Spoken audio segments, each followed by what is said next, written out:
Okay, now let's work through a couple practice rhythms to put all of this new AV heart block knowledge to work. So let's look at our first one. So in this practice strip, let's start with figuring out, is our rhythm regular? So do we have a good, consistent R to R interval? Here we go. And really, when we look at it, I think that you can easily see that no, these two are not equally spaced. So the rest of them might be. The rest of them are fairly equally spaced, but we do have an irregularity there. So it is not regular. So this is an irregular rhythm. Now it might be regularly irregular, but we just don't have enough of a rhythm to really see if this is a repeating pattern or not. What is our ventricular rate? We've got 1, 2, 3, 4, 5, 6 QRS complexes, so our ventricular rate is 60. And what is our QRS duration?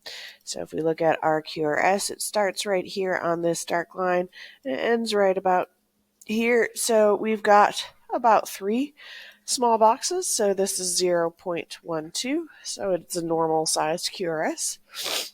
Now, do we have P waves? Do we have P waves? So if we look, yes, before that QRS, we have a P wave. We do have one here, here, here, here, and here. So we do have a bunch of P waves. They all look the same. They're upright and round, just as we expect. Probable SA node or sinus waves. What is our PR interval? So this is going to be a harder one for us to measure here. I'll try this one here. All right, so if I look at my PR interval on my first QRS complex, it looks to be about 4 small boxes, so maybe about 0.16. If I look at this PR interval here, slightly longer, maybe about 0.20. Look at this one here, we're now at about 6 boxes, so 0.24. And I look at this one here, we're getting even longer, maybe 7 boxes, maybe even 8, so we'll say maybe 0.32. And then here, and then oh, this is a P wave. This is a P wave, and we actually did not get a QRS, so we have a missing QRS right here. But as we were measuring, they were getting longer and longer and longer and longer, so that's what we write. We don't write down each individual measurement. We write that our PR interval is lengthening. So what's our P to QRS ratio?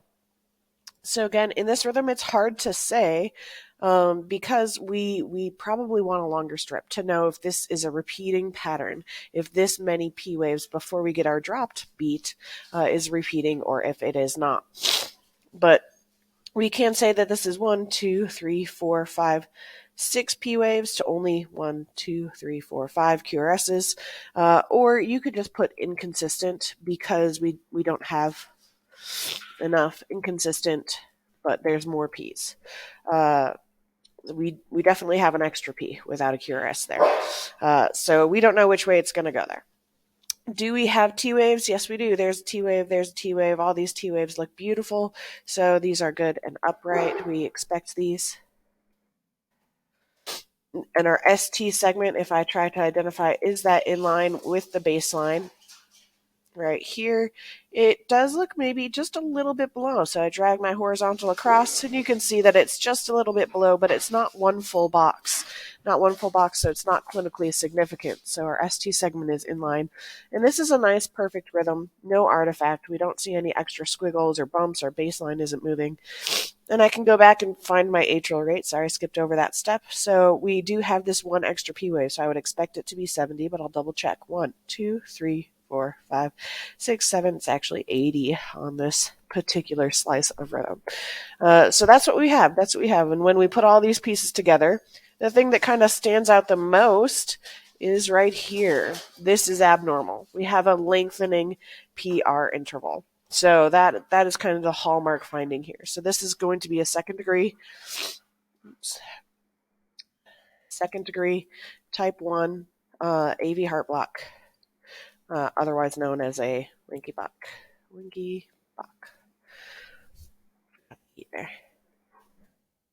So that's our first rhythm. All right, let's look at our next one. All right, we're going to start from the top like we always do. What is our regularity? So if I try to find my R to R intervals, I'll kind of go from peak to peak here. There we go.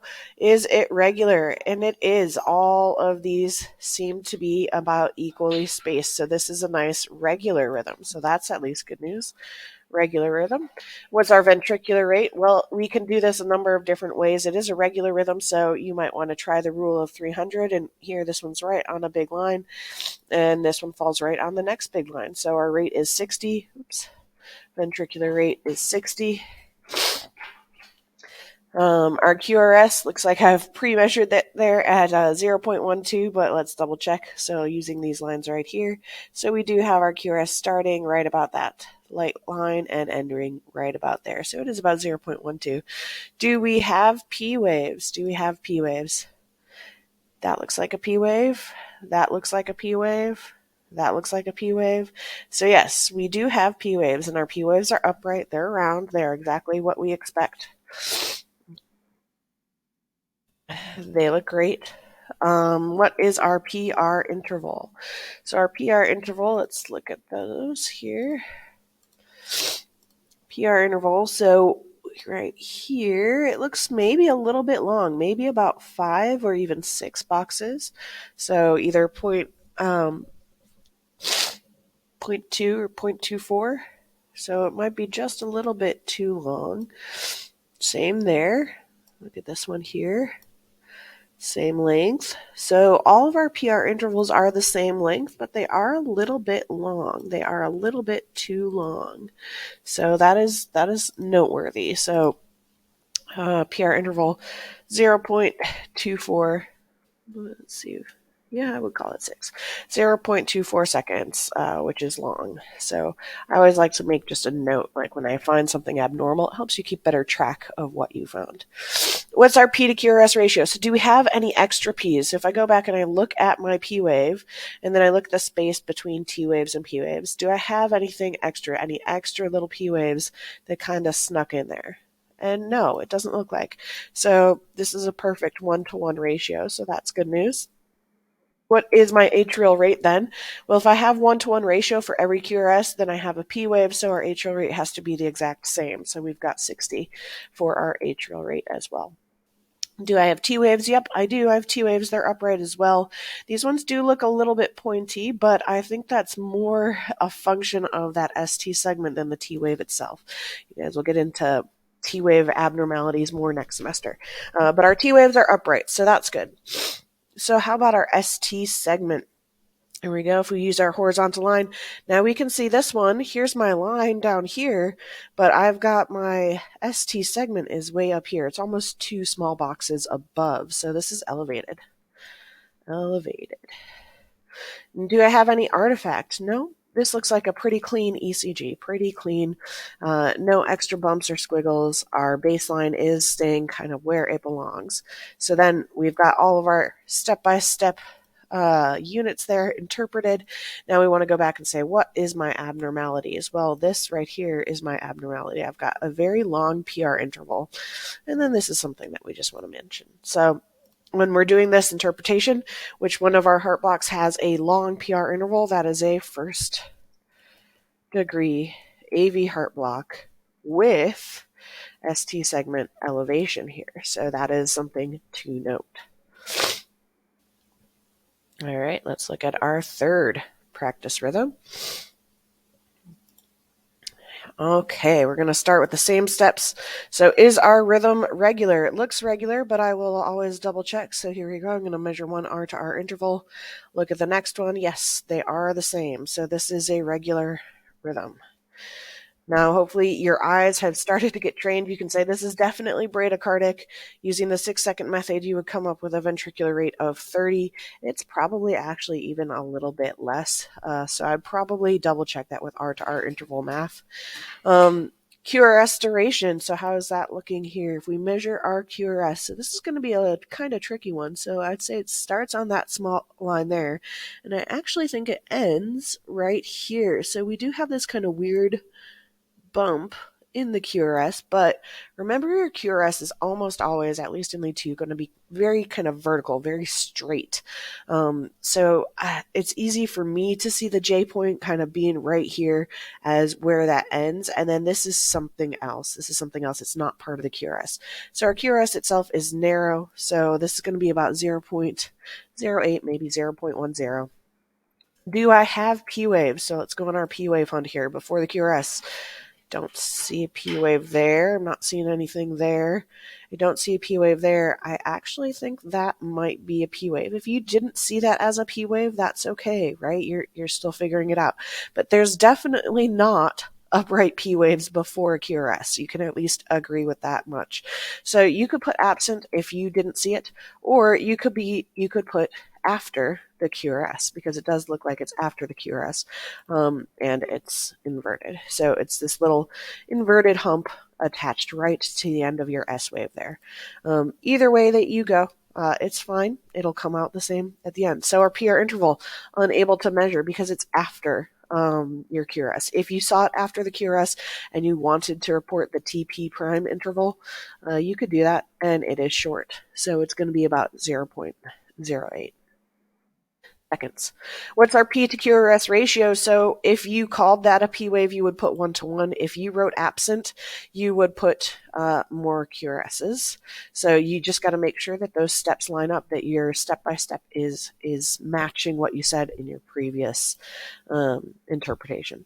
Do we have T waves? So if I look for my T waves, yep, there's my T wave, there's a T wave, there's a T wave. So our T waves are at least upright, so that's good news. That means our ventricles are repolarizing effectively.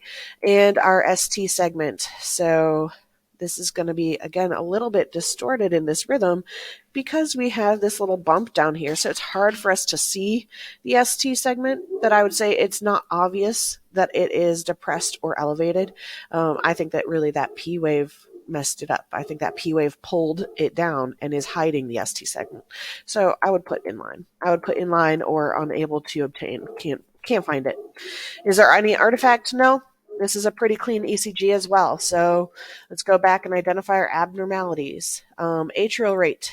Oh yeah, got to do that. Either you can put unable to obtain if you said absent, or if you said that you did have those inverted P waves, it would be 30. So what's abnormal? We have absent inverted P waves after the QRS, absent, or inverted P waves after the QRS, whichever way you went. And it appears that because of that, we might have more QRS complexes. So is this an AV heart block? Does this meet one of our criteria? No, it doesn't. It's also very slow, very, very slow ventricular response. So those are kind of our big abnormalities. So this is actually a junctional bradycardia. This is not a heart block, right? But we got to make sure that we can still differentiate our new knowledge from all of our old knowledge. So this is just a junctional bradycardia. Remember, normal bradycardia would be between a rate of 40 to 60. So that's why this is bradycardic and not a junctional escape. Good. All right, our next rhythm here, let's start out, look at our regularity. What's our R to R intervals? Right there. Oh, it doesn't. There we go. All right. Is it regular? It looks like our R to R intervals are regular. They are nice and equally spaced. What is our ventricular rate? So I see 5 beats, so that is 50. What is our QRS duration? So this is going to be a little bit harder to measure. You can already tell probably that it's not the beautiful QRS that you're used to. But right here is the start of the QRS. I'll say that small line there. And then where you choose to end, you've got a couple choices. You could say this is the J point right here. Some people might include this right up here, but that's like half a box either way. So your measurement should be pretty close wherever you choose to end it. So if we count how many small boxes that is, it is 1, 2, 3, at least 4, maybe 4.5. So this is wide, right? It's at least 0.16, maybe 0.18. I'd probably even accept if you put 0.20. It doesn't matter. All of that is too wide for a QRS, so that is something notable. Do we have P waves? So find one that you know is a P wave, right? P, Q, R, S, T. So find what you know and then look for others. So yes, we do have P waves. They are upright, so at least shape-wise, morphology-wise, these look appropriate. Can we measure our PR interval? Well, we can definitely see some of them connect. So that one looks to be maybe about 0.16. This one is not very connected to the QRS, so that's about, let's see, that would be 10, 15 times 0.4, 0.60. That's definitely far away. This would be about 0.40. This one looks really short, actually, maybe about 0.12. This one looks really long. So it's inconsistent. So you could put inconsistent, or you could put that you can't measure it, unable to measure, because there's not a repeating pattern. It's not something predictable.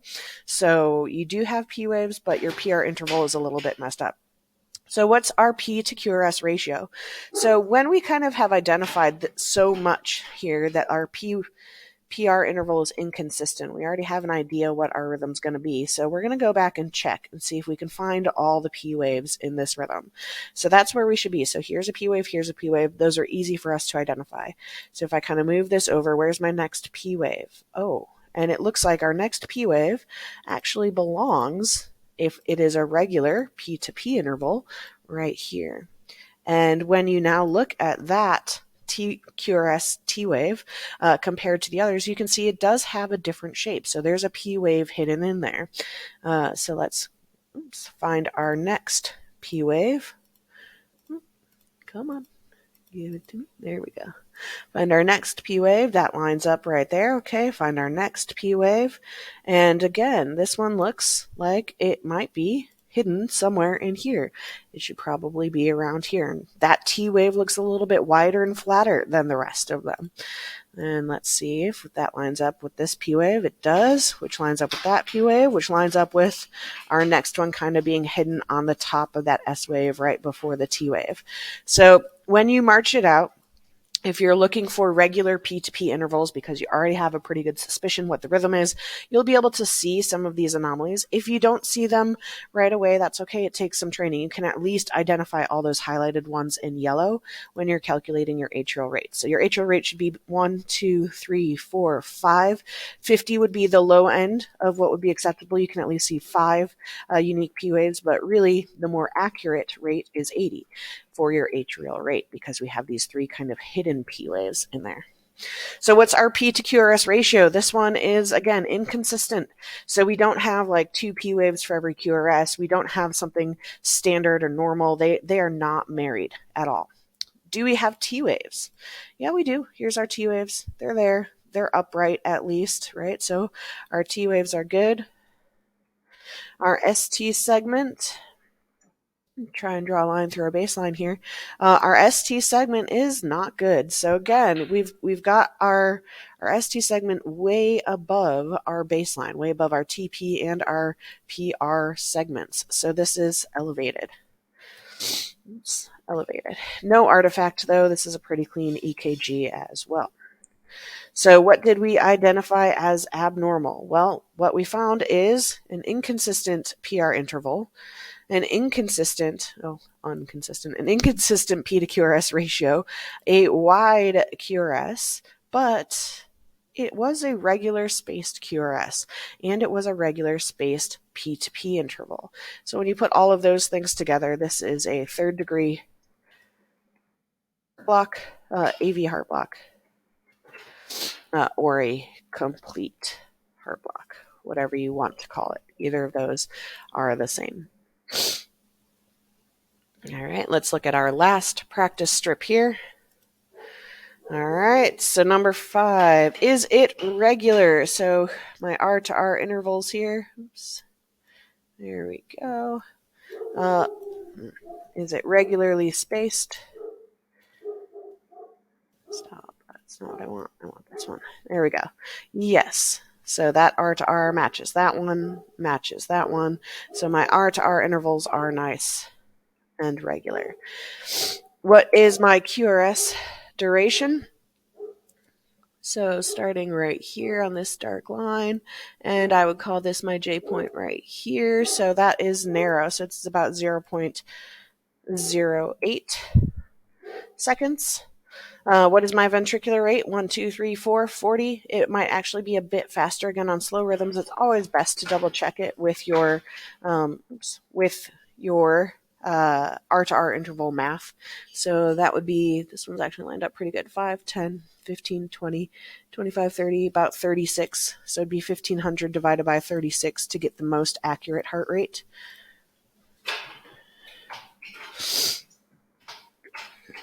Using our R to R interval math. So I'll just kind of put that right there. All right. Do we have P waves? So if we go on our P wave hunt, we identify a QRS. That looks like a P wave before it. Okay. So we do have P waves. They appear at least to be somewhat upright, not super round, but they look decent. I would call them potentially sinus P waves. What is our PR interval? So let's measure those. Here we go. This one right here looks to be about maybe 6 boxes, maybe 7. So it does look a little bit long. Same thing here, maybe about 5, 6 boxes. So I'm just going to go with 6. Yeah, I think this is the easiest one to measure right here because it falls right on that dark line. So I'm going to go with 6 small boxes. So my PR interval is actually a little bit long, 0.24.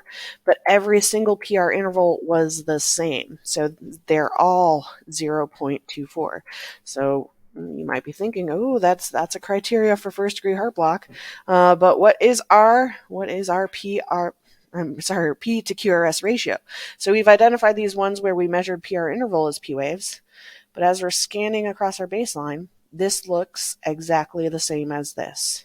And if it looks the same, it's coming from the same place in the heart. So we actually have extra P waves. We actually have way too many P waves. So here, highlight kind of our extra P waves. So we've got one there, one there, one there, one there, and then this one here. So we have a lot of P waves. We actually have 2 P waves for every one QRS complex. So that is also an abnormal finding.